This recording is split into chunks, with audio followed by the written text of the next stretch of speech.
সূরা আল ইমরান আয়াত ৩৭ বাংলা অনুবাদ।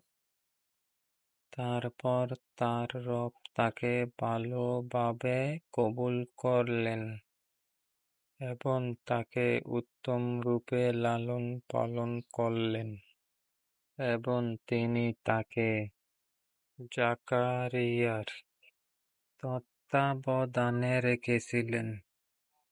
যখনই জাকারিয়া তার কক্ষে প্রবেশ করত, তখনই তার নিকট খাদ্য সামগ্রী দেখতে পেত। তিনি বললেন, হে মরিয়ম, এসব তুমি কোথায় পেলে?